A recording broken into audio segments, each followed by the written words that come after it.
살아계신 하나님, 우리가 주님을 예배합니다.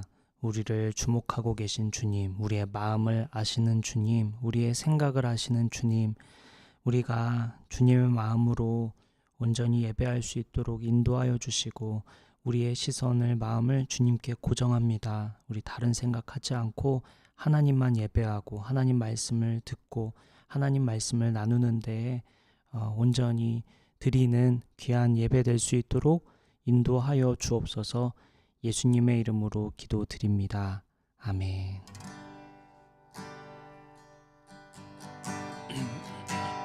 하나님의 빛 앞에서 그 투명한 빛 앞에서 모두 드러날 나의 모든 죄와 허물,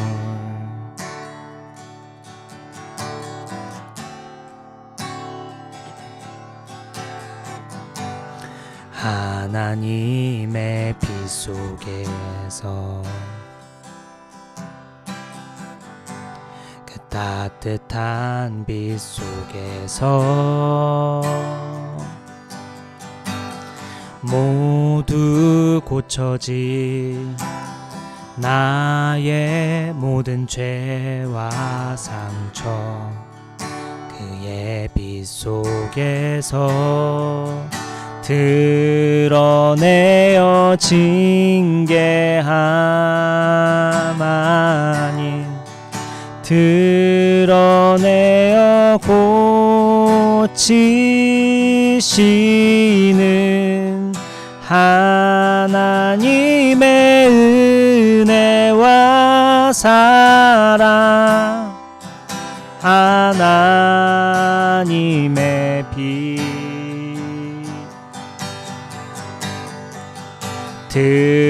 드러내어 부끄럽게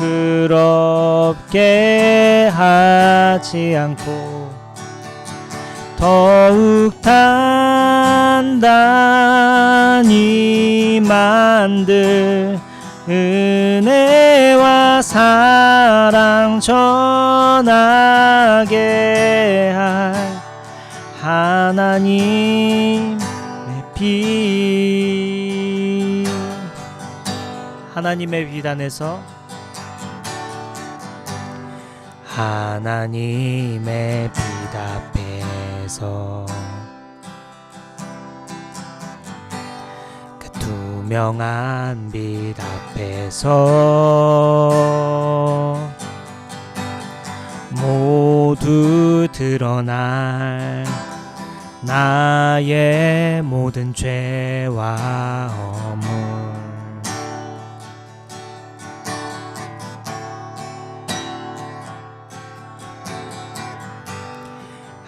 하나님의 빛 속에서 그 따뜻한 빛 속에서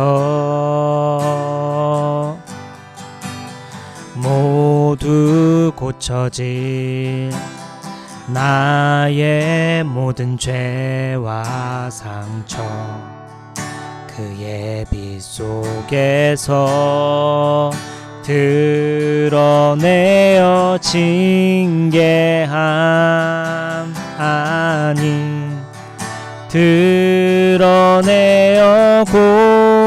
고치시는 하나님의 은혜와 사랑, 하나님의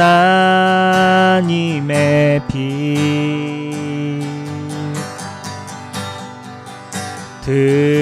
드러내어 부끄럽게 하지 않고 더욱 단단히 만들 은혜와 사랑 전하게 할 하나님 빛 드러내어 드러내어 징계하마니 드러내어 고치시는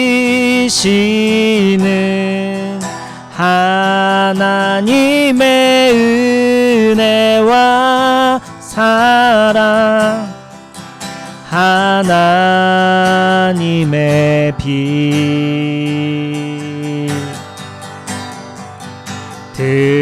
드러내어 부끄럽게 하지 않고 더욱 단단히 만들 은혜와 사랑 전하게 할 하나님 빛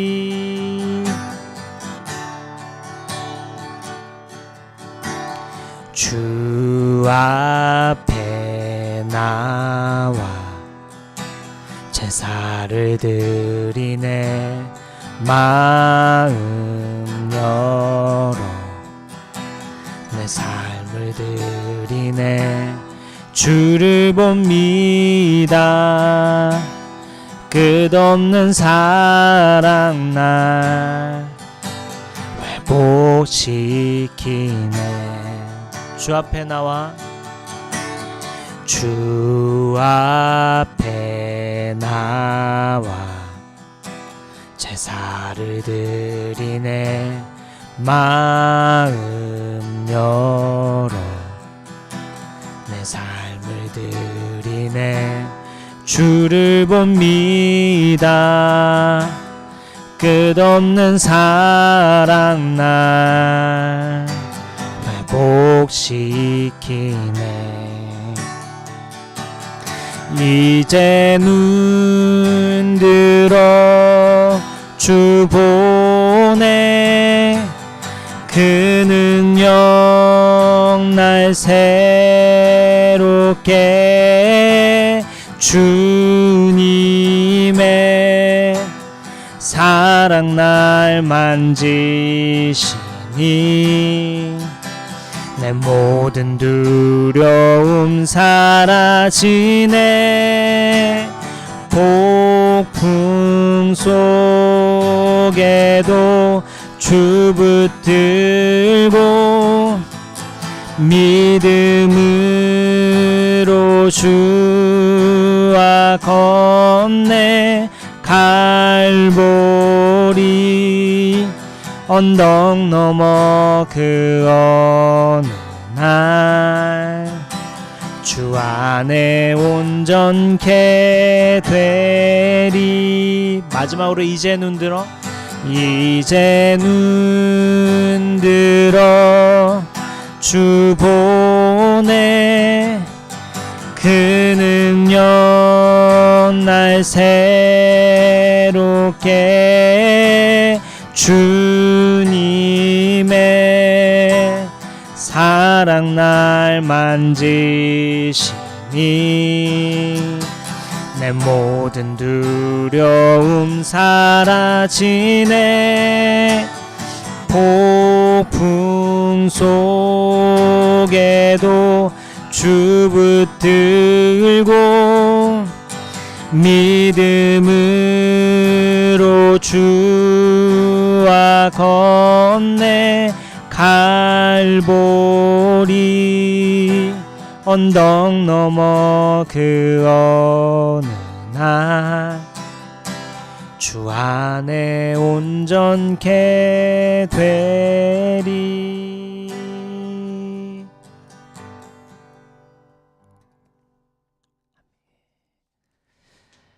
우리 함께 사도신경 고백하며 나아가겠습니다. 시작. 나는 전능하신 아버지 하나님 천지의 창조주를 믿습니다. 나는 그의 유일하신 아들 우리 주 예수 그리스도를 믿습니다. 그는 성령으로 잉태되어 동정녀 마리아에게서 나시고 본디오 빌라도에게 고난을 받아 십자가에 못 박혀 죽으시고 장사된 지 사흘 만에 죽은 자 가운데서 다시 살아나셨으며 하늘에 오르시어 전능하신 아버지 하나님 우편에 앉아 계시다가 거기로부터 살아있는 자와 죽은 자를 심판하러 오십니다. 나는 성령을 믿으며 거룩한 공교회와 성도의 교제와 죄를 용서받는 것과 몸의 부활과 영생을 믿습니다. 아멘. 오늘 말씀은 에스겔 18장 1절부터 32절까지의 말씀입니다.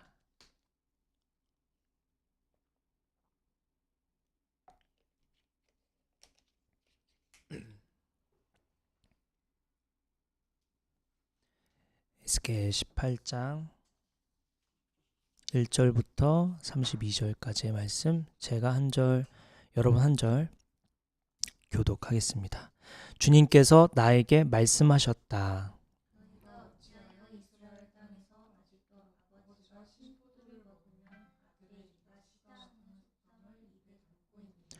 나 주 하나님의 말이다. 내가 나의 삶을 두고 맹세한다. 너희 가운데서 어느 누구도 다시는 이스라엘에서 이런 속담을 입에 담지 못할 것이다.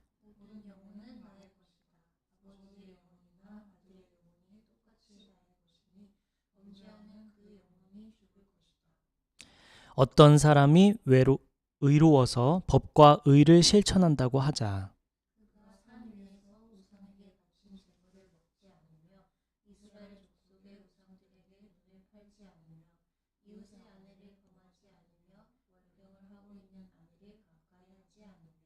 사람을 학대하지 않으며 빚진 사람의 전당물을 돌려주며 아무것도 강제로 빼앗지 않으며 굶주린 사람에게 먹을 것을 주며 헐벗은 사람에게 옷을 입혀주며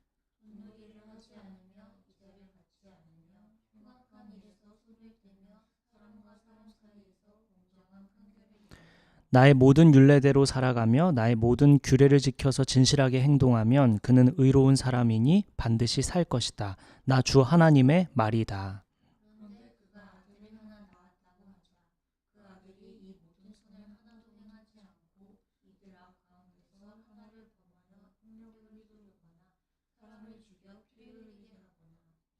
아버지와는 반대로 산 위에서 우상에게 바친 제물을 먹거나 이웃의 아내를 범하거나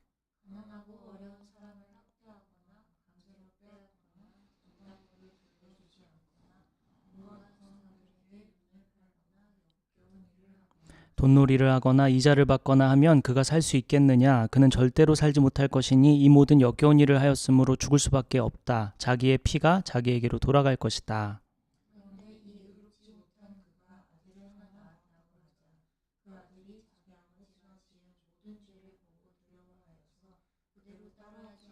산 위에서 우상에게 바친 제물을 먹지도 않으며 이스라엘 족속의 우상들에게 눈을 팔지도 않으며 이웃의 아내를 범하지도 않으며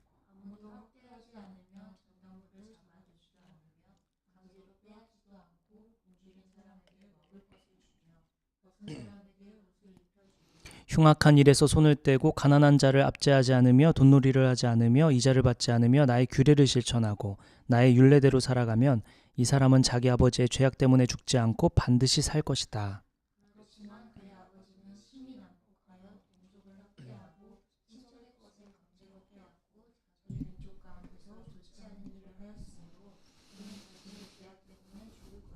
그런데 너희는 왜 그 아들이 아버지의 죄에 대한 벌을 받지 않느냐고 묻는다. 그러나 그 아들은 법과 의를 실천하며 나의 율례를 다 지키고 그것들을 실천하였으므로 그는 반드시 살 것이다.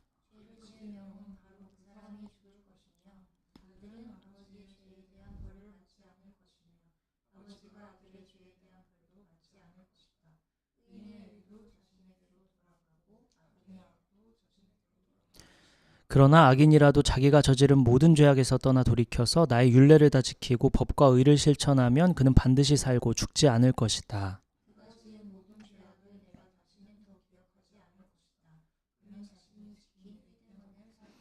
나 주 하나님의 말이다. 악인이 죽는 것을 내가 조금이라도 기뻐하겠느냐? 오히려 악인이 자신의 모든 길에서 돌이켜서 사는 것을 내가 참으로 기뻐하지 않겠느냐?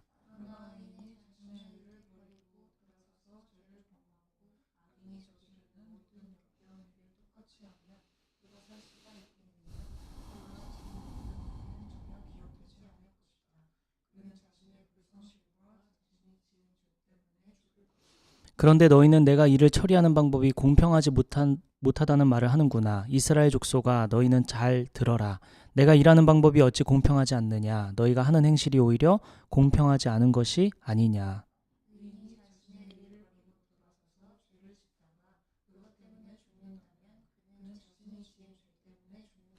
그러나 악인이라도 자신이 저지른 죄에서 떠나 돌이켜서 법대로 살며 의를 행하면 자기의 목숨을 보전할 것이다.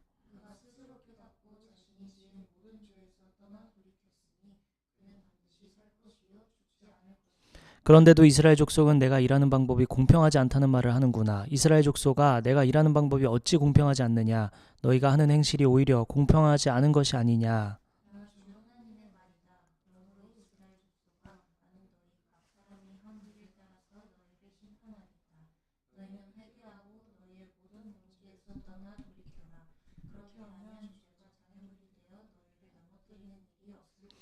너희는 너희가 지은 죄를 모두 너희 자신에게서 떨쳐내 버리고 마음과 영을 새롭게 하여라.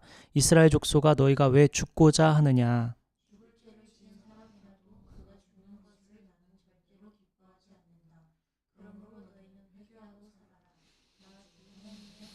아멘. 오늘 말씀은 내 안의 아버지, 내 안의 어머니라는 제목으로 우리 말씀을 나누도록 하죠. 여러분은 여러분을 돌이켜보면 아빠를 닮았나요? 아니면 엄마를 닮았나요? 어릴 때는 부모님을 닮았다는 말에 큰 의미를 두지 않았고 그게 별 이야기가 아니었죠. 나는 뭐 엄마를 닮았어, 아빠를 닮았어 이런 얘기가 어렵지 않았고 큰 의미가 없었습니다. 그런데 결혼하고 나서 가정을 이루고 나면 이 말이 어떤 말인지 알게 되죠. 안타깝게도 우리는 부모님의 좋은 점만 닮지 않습니다. 아버지의 분노나 어머니의 대화 패턴, 가정 내에 역기능적으로 존재하는 문화 등 우리는 우리가 원하든 원하지 않든 상관없이 닮았습니다. 오늘은 가정의 달 시리즈 마지막 말씀인데요. 우리는 우리 아내 아버지, 우리 아내 어머니에 대해 이야기해 보려고 합니다. 오늘 본문을 통해 우리 가정 내에서 일어나는 세 가지 사실에 대해 살펴보겠습니다. 먼저 첫째, 가정 내에서 첫째, 상처는 반복된다 라는 것입니다. 상처는 반복되더라. 오늘 본문 에스겔 18장 1절부터 2절 말씀 한번 보죠. 제가 읽을게요. 주님께서 나에게 말씀하셨다. 너희가 어찌하여 이스라엘 땅에서 아직도 아버지가 신포도를 먹으면 아들의 이가 시다 하는 속담을 입에 담고 있느냐. 에스겔 말씀은 BC 597년 바벨론 포로기에서 활동하던 선지자입니다. 지금 이스라엘이 바벨론 포로로 끌려와 있는 상태예요. 그 상태에서 지금 에스겔이 선지자 활동을 하고 있는 거예요.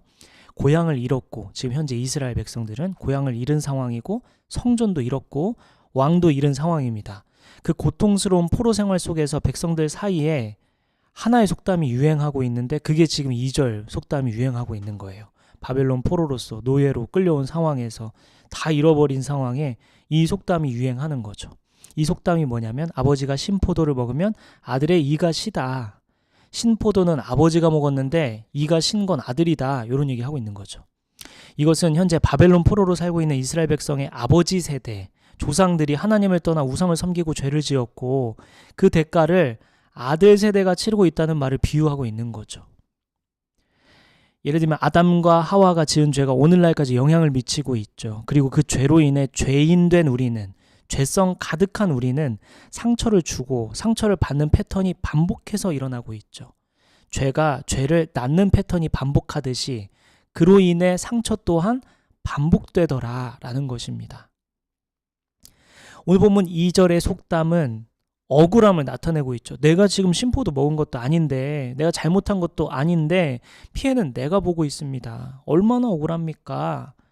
그런데 이 안타까운 것은 이 속담이 오늘날 가정에서도 동일하게 벌어지죠. 절대 우리 아버지처럼 살지 않겠다고 결심했는데 어느 날 화를 내는 내 모습이 아버지와 똑같구나 라는 걸 발견하게 됩니다. 엄마는 항상 차갑고 감정 표현도 잘 안 했는데 나도 내 아이에게 그렇게 하고 있네 라는 걸 발견하게 되죠. 부모님은 항상 돈 문제로 싸우셨는데 나도 배우자와 돈 문제만 나오면 똑같이 싸우고 있네 발견하게 됩니다. 어릴 때 부모님이 힘들다는 말을 한 번도 안 하셨는데 나도 힘들어도 괜찮은 척, 아무렇지 않은 척 살고 있구나 발견하게 되죠. 내 안에 아버지, 내 안에 어머니의 패턴이 반복되고 있고 그 패턴으로 인해 상처 또한 반복되고 있습니다. 정신과 의사 머레이 보웬이라고 굉장히 유명한 가족 상담 치료자가 있는데요. 이 사람이 오랫동안 가족을 연구한 끝에 발견한 것이 가족은 하나의 감정 체계구나, 이거 하나구나, 감정이 이렇게 하나의 체계가 되어 있구나 이런 걸 발견합니다. 그러면서 부모에게서 나타나는 패턴들이 자녀 세대로 이렇게 그대로 전달되는구나 라는 것들을 발견합니다. 이건 우리가 이미 상식적으로 잘 알고 있는 부분이죠. 이것을 여기 용어로 세대 간 전달 과정 이렇게 부르는데요. 세대 간 전달 과정. 이 세대가 계속해서 전달되더라 라는 겁니다. 구체적으로 무엇이 전달되냐면 첫 번째는 애착 패턴이 전달되더라 라는 겁니다. 어린 시절 부모와의 관계에서 형성된 방식이 배우자와의 관계에서 반복된다는 것입니다. 애착 관계가, 애착 패턴이 계속 지속되는 거예요. 부모에게 충분히 사랑받지 못했다고 느낀 사람은 배우자에게 지나치게 매달리게 되거나 반대로 배우자와 친밀함이 느껴지면 두려워서 거리를 두고 멀어지는 그런 패턴, 애착 패턴이 부모 관계에서 형성된 게 계속해서 전달되더라, 반복되더라 라는 거고요. 둘째는 대화 방식이 계속해서 전달되더라. 원가족에서 갈등을 어떻게 다뤘는지가 몸에 배어 있는 거죠.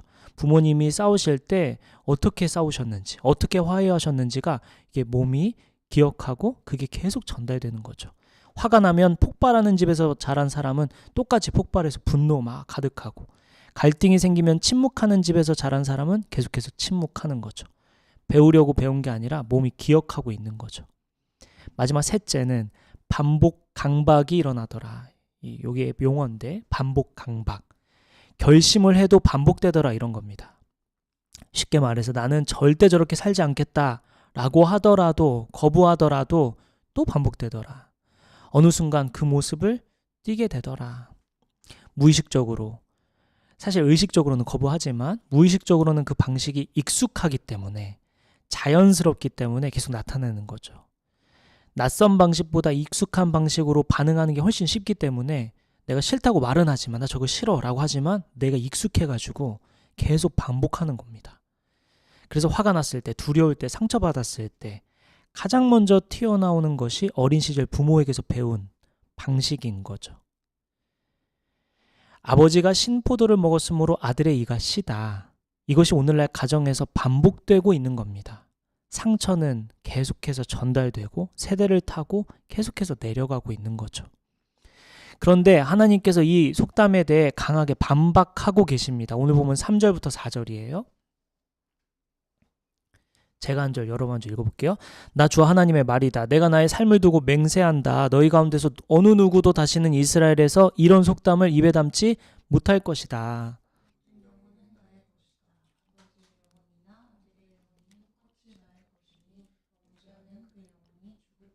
3절에 보면 내가 나의 삶을 두고 맹세한다 이렇게 하나님께서 말씀하시는데, 구약에서 가장 강한 맹세의 표현입니다.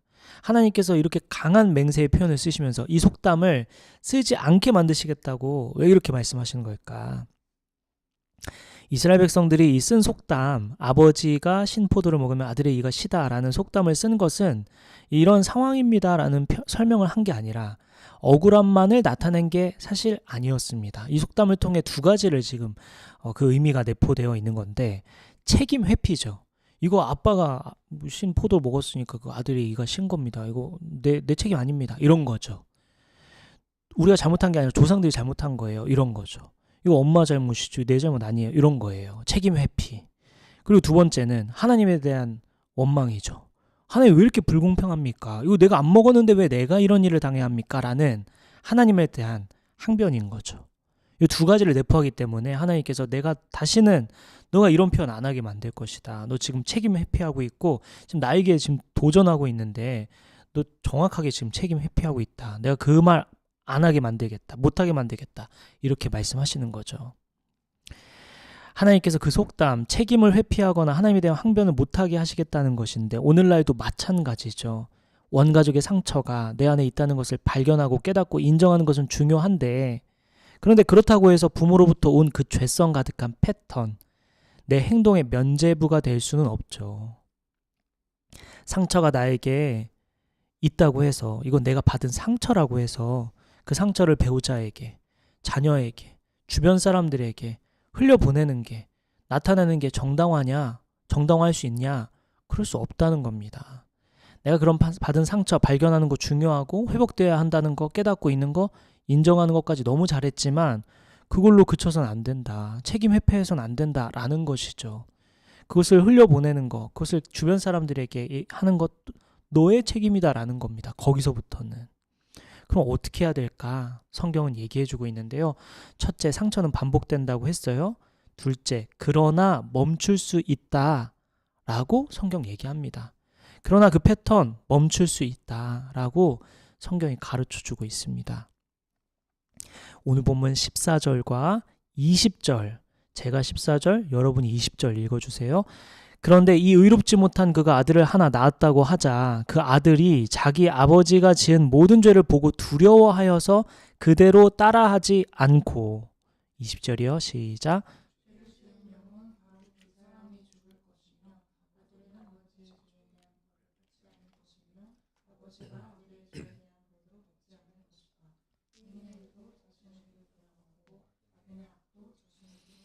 아멘. 14절을 보니까 아들이 악한 아버지를 보고 자랐어요. 그런데 그대로 행하지 않았다는 것입니다. 멈췄다고 했어요. 그리고 본문 20절에 하나님께서 이렇게 선언합니다. 그 아들에게 아들은 아버지의 죄에 대한 벌을 받지 않을 것이다. 죄는 반복되고 상처는 반복되고 있는데 멈출 수 있다. 멈추는 경우도 있다라는 거예요. 그러니까 핑계할 수 없는 거죠. 멈출 수 있는 사례가 있는 거고 멈추었기 때문에 하나님께서 그래, 멈추었구나. 내가 너에게 벌을 주지 않겠다. 이렇게 말씀하시는 거죠. 성경의 다른 인물도 또 떠오르는데요. 대표적으로 요셉. 그렇죠. 요셉은 원가족으로부터 가장 극심한 상처를 받은 사람 중에 한 명이었어요. 형들이 자신을 따돌렸어요. 비웃었습니다. 그것도 엄청 상처죠. 가족이 나를 따돌려. 가족이 막 비웃어. 그것도 굉장히 큰 상처인데 형들이 배신해서 노예로 팔죠. 그리고 나중에 어떻게 되죠? 감옥에 갇히기까지 합니다. 오늘날 우리가 가족에게 배신당하고 노예로 팔렸다 생각하면 이거 상상해보면 요셉의 상처가 어느 정도 가늠이 되겠죠. 나를 팔아넘겨? 이런 생각. 그 막 비웃고 놀리고 그러다가 이제는 팔아넘기기까지. 얼마나 이 상처가 깊을까요? 그런데 요셉이 나중에 형들을 만났을 때 어떻게 했는지 우리 기억하고 있죠. 얼마든지 형들을 괴롭히면서 천천히 고통스럽게 죽일 수도 있는 위치에 있었죠. 근데 요셉이 그렇게 하지 않습니다. 자신이 받은 상처를 형들에게, 자신의 자녀들에게 넘기지 않아요. 형들을 다시 만났을 때 복수 대신 이렇게 말하죠. 우리 창세기 45장 한번 성경 찾아볼까요? 45장 5절입니다.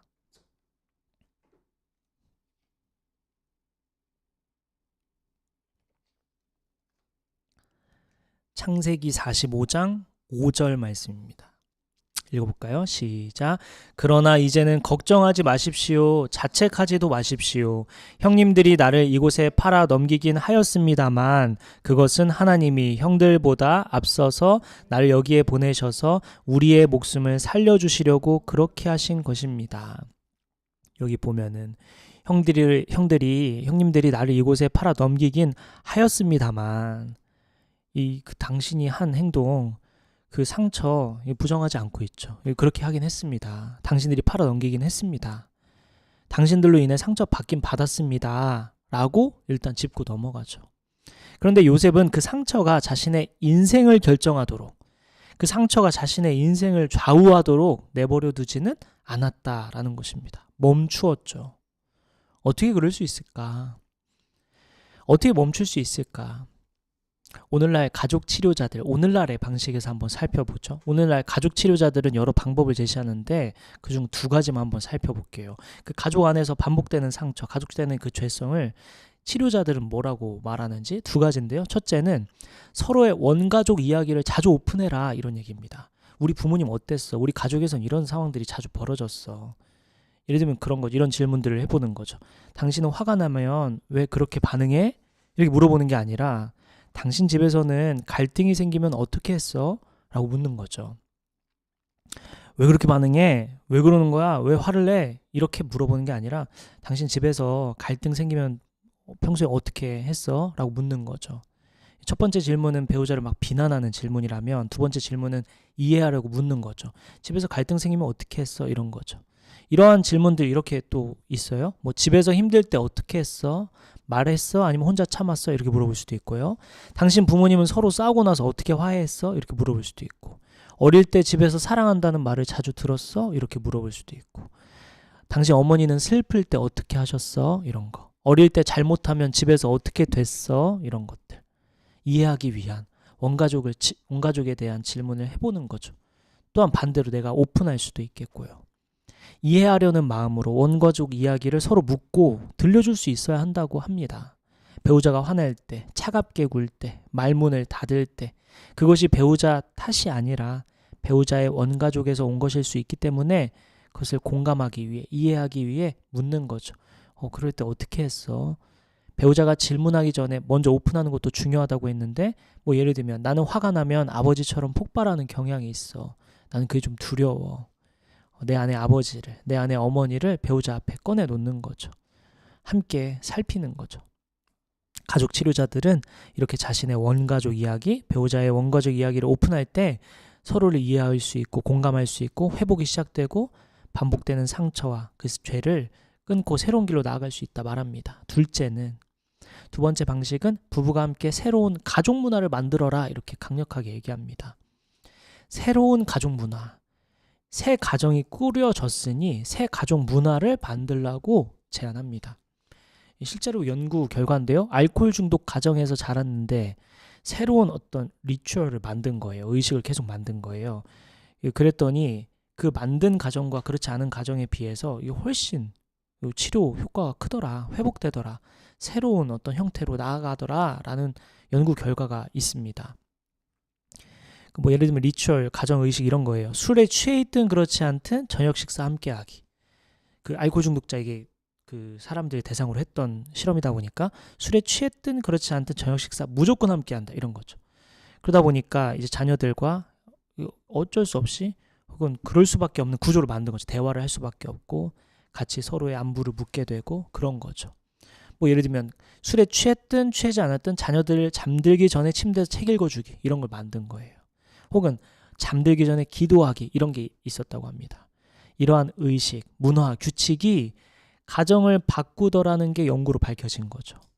즉 원가족에서 물려받은 패턴을 버리고 부부가 의도적으로 선택해서 만드는 새로운 패턴이 세대 간의 상처를 끊는다는 것입니다. 예를 들면 우리 오늘날 이런 문화를 만들 수 있죠. 화가 나도 목소리 높이지 않기. 잘못하지 않았어도 사과하기.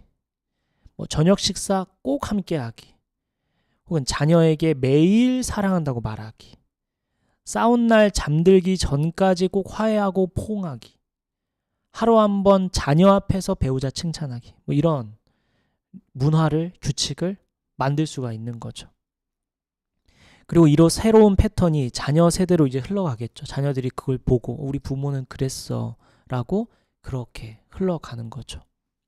상처는 반복된다고 했습니다. 그러나 멈출 수 있다고 했습니다. 오늘 보면 14절에 아들은 아빠를 닮지 않았고 창세기 45장에 요셉도 상처를 따라 행동하지 않았습니다. 그 실제적인 방법에 대해 가족 치료자들은 원가족 이야기를 오픈하고 부부가 함께 새로운 문화를 만들어야 한다고 말했습니다. 그런데 이것만으로 충분할까요? 원가족 이야기를 오픈하는 과정에서, 오픈한 이후에, 그리고 새로운 문화를 만들고 실천하는 과정에서 우리는 끊임없이 넘어지고 낙심하고 원점으로 돌아가죠. 인간의 한계가 있기 때문입니다. 어떻게 해야 될까? 첫째, 상처는 반복되나. 둘째, 그러나 멈출 수 있다고 했어요. 마지막 셋째, 성령님을 의지하면, 성령님이 도와주시면, 하나님이 일하시면 가능하다라는 겁니다. 하나님께서 일하시면, 하나님 도와주시면, 우리가 성령님 의지하면 가능합니다 라는 거죠. 오늘 본문이 그것을 증언하고 있습니다. 오늘 본문 에스겔 18장 31절부터 32절 말씀입니다. 제가 한 절, 여러 한 절 읽어볼게요. 31, 32입니다. 오늘 보면 18장.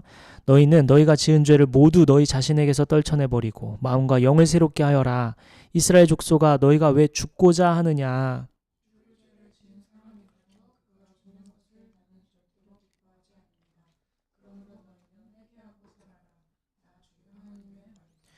오늘 본문을 통해 두 가지 얘기 먼저 했는데, 상처 반복된다, 그러나 멈출 수 있다, 이렇게 얘기했죠.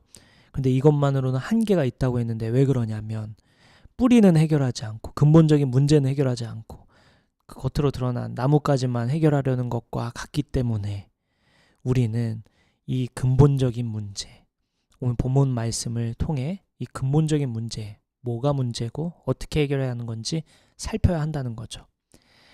이번에 에스겔 36장으로 한번 넘어가 볼까요? 에스겔 36장이 그에 대한 이야기를 해주고 있습니다. 에스겔 36장 26절 말씀 한번 보죠. 에스겔 36장 26절 말씀입니다. 함께 읽을까요? 시작. 너희에게 새로운 마음을 주고 너희 속에 새로운 영을 넣어주며 너희 몸에서 돌같이 굳은 마음을 없애고 살갗처럼 부드러운 마음을 주며. 여기 너희 몸에서 돌같이 굳은 마음 이렇게 표현하고 있죠. 26절에 너희 몸에서 돌같이 굳은 마음, 하나님을 향해 굳어버린 마음, 우리 안에 있는 죄성을 말하는 겁니다. 이 죄성의 반복이 결국 상처를 만들고 상처의 반복이 계속해서 자녀 세대까지 이어지는 거죠. 이 죄성, 이 뿌리를 건드리지 않으면 이 패턴은 끊어지지 않는 것이죠. 그래서 오늘 본문의 31절로 돌아와 보면, 에스겔 18장 31절로 돌아와 보면 이렇게 말하고 있죠. 너희는 마음과 영을 새롭게 해라. 뿌리부터 새롭게 해야 된다, 이런 말을 하고 있는 겁니다. 겉으로 드러난 걸로는 어려워. 너희 아버지를 닮지 않고 아들 그렇게 했던 것처럼 너희 마음과 영을 새롭게 해야 돼. 그러면 바뀌어. 아들이 아버지 안 따라했던 그 비결이 뭐냐? 마음과 영을 새롭게 해서 그런 거야. 너희도 그렇게 해. 이런 말을 하고 있는데, 이 수십 년 동안 걸쳐 원가족에서 형성된 이 패턴, 뼛속 깊이 새겨진 이 방식, 이 인간의 결심으로는 어렵다. 우리가 마음을 새롭게 해야지, 성령으로 충만해야지 한다고 해서 이 죄성, 이 본성, 이 안 바뀌잖아요. 근데 오늘 본문 31절은 너희 마음과 영을 새롭게 해. 너희가 마음과 영을 새롭게 해야 돼. 일단 결심을 하긴 하라고 말하고 있어요. 이 얘기가 뭔지 우리 한 번만 더 보면, 에스겔 36장 26절 27절 한 번만 더 보죠. 우리 아까 26절 봤죠? 너희가 돌같이 굳은 마음 없애라, 이런 말을 했고, 27절 한번 보면 너희 속에 내 영을 두어 너희가 나의 모든 율례대로 행동하게 하겠다. 그러면 너희가 내 모든 규례를 지키고 실천할 것이다. 오늘 본문 에스겔 18장 31절은 우리를 향해서 마음과 영을 새롭게 해라. 뿌리부터 바꿔야 돼. 그러니까 마음과 영을 새롭게 해라 라고 했는데, 방금 읽은 에스겔 36장에서는 하나님께서 새 마음을 주고 하나님께서 새 영을 주시겠다고 지금 약속하고 있죠. 모순처럼 보여요. 너희가 마음과 영을 새롭게 해 라고 했다가 36장 가서는 내가 하나님께서 새 마음을 주시고 새 영을 주실 거야 라고 약속하고 있죠. 뭔가 모순처럼 보이죠. 이거 내가 하라는 거예요? 뭐 하나님 주시겠다는 거 무슨 마음일까? 근데 이게 복음적인 구조인데요. 이게 신학적인 구조인데, 인간에게 요구하시는 것은 돌이키라는 겁니다. 지금 너가 뭐 하라는 거냐면 마음과 영을 새롭게 해라. 이 말은 너 돌이켜라, 회개해라, 이런 의미입니다. 너가 하던 그 패턴에서 돌아서라, 멈춰라, 그리고 돌아서라, 이런 얘기입니다. 그리고 돌이킬 때 하나님이 새 마음과 새 영을 주시겠다라는 겁니다. 성경 신학자도 이에 대해 이렇게 얘기하고 있는데요. 에스겔 18장은 회개의 촉구고 에스겔 36장은 그것을 가능하게 하는 하나님의 역사다. 18장은 회개의 촉구, 돌아서라는 겁니다. 그 패턴을 끊기 위해 멈추고 돌아서라, 하나님을 향해 돌아서라는 겁니다. 내가 결단하고 하는 것도 의미 있고 좋은 행동이지만 하나님을 향해 돌아서서 회개하고 마음을 돌이키라는 거죠. 그러면 36장에서 그것을 사실은 가능하게 하는 것은 하나님의 역사하심, 새로운 패턴을 살아가게 되고 새로운 길로 나아가게 할 수 있는 것은 하나님의 역사하심이다라는 거죠. 36장에 그렇게 표현하고 있는 거죠. 그래서 36장 27절을 보면 하나님이 주시는 새 영이 무엇이냐면 우리 성령인 걸 우리가 다 잘 알고 있죠. 성령이 우리 속에 오셔서 우리가 할 수 없는 것을 하게 하신다는 겁니다. 분노에 못 이겨서 폭발하던, 분노를 못 참던 그 사람을 멈추게 하실 수도 있고, 침묵하던 사람이 말을 하게 된다라는 거고, 자신이 받지 못했지만 줄 수 있게 만들어진다는 거죠. 그러니 오늘 우리가 가정에서 시작돼야 할 게 뭐냐? 첫 번째는 돌이키는 것이죠. 막 우리 안에 있는 아버지의 모습, 우리 안에 있는 어머니의 모습이 드러날 때, 발견했을 때 인정하고 나서 멈추고 돌이키기 위해 애써야 한다는 거죠. 첫 번째는. 그리고 하나님께 나아가 하나님의 역사하심으로 새 마음 주시고 새 영을 부어 주옵소서. 하나님 약속하셨잖아요. 우리가 돌이키면 성령 주신다고 약속하셨죠. 우리가 돌이키면 새 마음 주신다고 하셨죠. 주님, 우리 가정에 새 마음이 필요합니다. 새 성령의 역사가 필요합니다. 새 패턴이 필요합니다. 새 길이 필요합니다. 하나님 은혜를 더하여 주옵소서라고 하나님께 의지하기 시작해야 한다는 거죠. 부부가 함께 말씀을 읽고 부부가 함께 기도하고 성령님께 도움을 구하는 거죠. 주님, 저는 아버지처럼 반응하려고 합니다. 도와주세요. 하나님, 제가 어머니의 패턴을 닮아가고 있습니다. 새롭게 해주세요. 이렇게 간절히 기도하고 의지하고 지혜를 구하는 거죠. 오늘 본문 31절에서 하나님이 안타까운 마음과 강한 권면으로 오늘 본문 31절 이렇게 얘기하고 있어요. 너희가 왜 죽고자 하느냐? 이렇게 말씀하시죠. 왜 죽고자 하느냐? 그 말은 무슨 말씀이냐? 왜 그 패턴 안에 계속 머물러 있으려고 하느냐? 왜 책임 회피하면서 이거 아버지가 신포도 먹었어요. 그럼 우리가 이가 시네요. 책임 회피하지 말고 너의 문제 너가 책임지고 너가 해결해야 한다. 그 상처 받은 그대로 왜 가정 안에서 계속 돌려주며 살고 있냐? 왜 주변 사람들, 만나는 사람들에게 받은 상처를 그대로 돌려주며 살고 있느냐? 너희 왜 죽고자 하느냐? 이 말인 거죠. 안타까운 마음으로. 왜 거기에 머물러 있어? 왜 계속 상처받은 대로 상처를 주며 살아? 왜 그 죄를 계속 지으면서 살아? 라고 말하고 있는 거죠. 그 죄를 멈춰. 그만해. 그 패턴을 멈춰. 그만 끊어. 이 얘기를 계속 하시는 거죠. 그 말을 달리 말하면 왜 죽고자 해? 그건 죽는 길이야 라고 하는 거죠. 나도 죽고 다른 사람도 죽이는 다 같이 죽는 행동이야 라고 말씀하고 계신 거죠. 그러니 얼른 돌이켜서 근본적인 문제, 죄성을 끊고 하나님을 의지하면서 새 길을 가라고 말씀하시는 겁니다. 우리가 돌이키면 뭐 하신다고 하셨죠? 새 마음 주시겠다고 약속하고 있죠. 이 약속을 붙들고 나아가는 거죠. 하나님 새 마음 주신다고 하셨죠.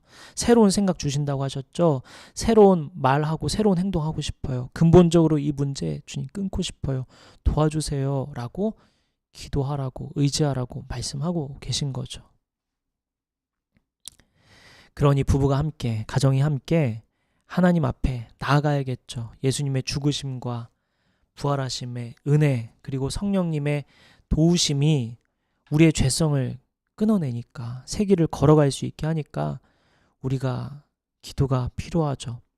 오늘 우리는 가정에 대해서 다뤘는데 사실 우리는 이 가정에서 나타나는 이 패턴이 사회에서도 우리 교회에서도 우리 어디에서도 똑같이 드러나죠. 나타나죠. 그러니 왜 너희가 죽고자 하느냐? 왜 그 패턴, 그 상처 그대로 계속 머물러 있냐? 하나님께서 안타까운 마음과 강한 권면으로 하시는 말씀을 우리가 마음에 새기고 우리 가정 안에서, 사회 속에서, 교회 안에서, 이 공동체 안에서도 상처가 반복되지 않도록 멈출 수 있다는 것을 믿고 성령님 의지하며 하나님께서 우리에게 주시는 이 말씀대로 행하며 나아가는 저와 여러분 됐으면 좋겠습니다. 기도하겠습니다.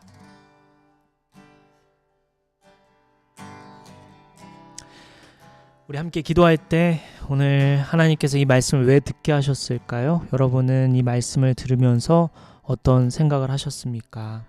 무엇을 결단하시겠습니까? 무엇을 실천하시겠습니까? 하나님 앞에 약속하고요. 하나님 앞에서 다시 새 마음 주시기를 우리가 먼저 돌이키겠습니다. 그러니 우리 마음에 새 마음 주시고 새 길을 걸어갈 수 있도록 은혜 베풀어 달라고 우리 기도하고요. 특별히 성령님, 제가 어떤 기도하길 원하십니까? 이렇게 했을 때 하나님께서 주시는 감동대로 기도하며 나아가면 좋겠습니다. 기도하겠습니다.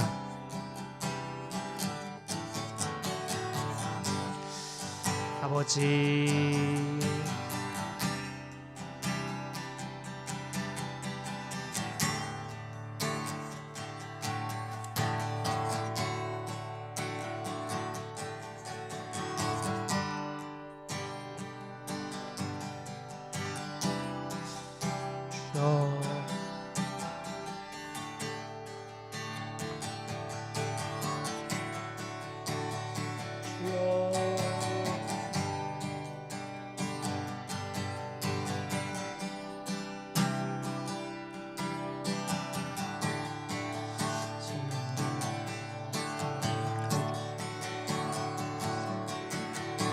그 마음에 주여 주옵소서. 주님 하여 주시오. 주여 그 삶을 도하여 주옵소서.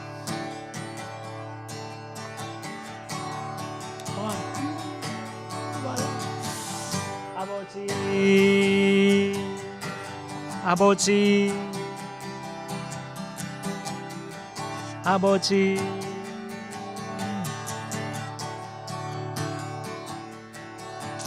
아버지, 주여, 주여, 주여.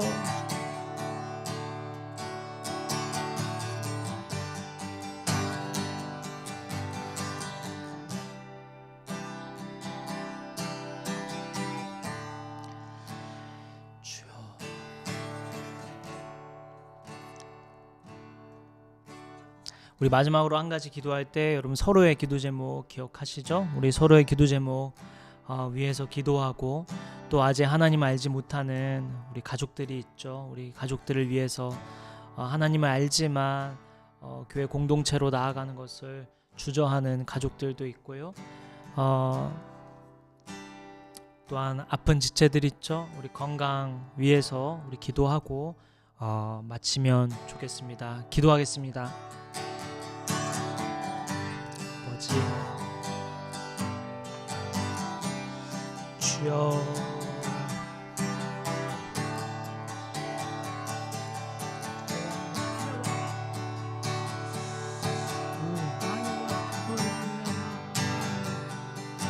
주여, 주여,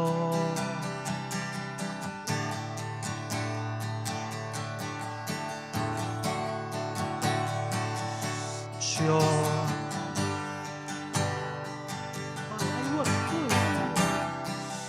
주여,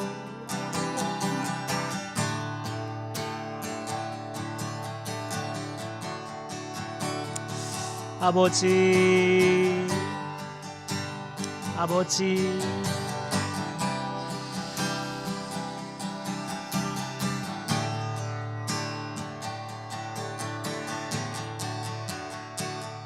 주여, 주여.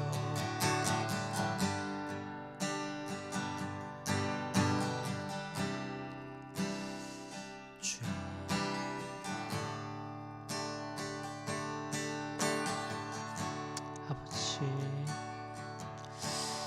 아버지, 주여, 주여,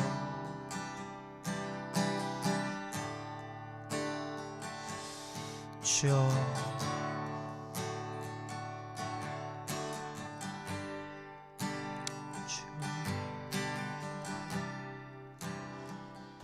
주여.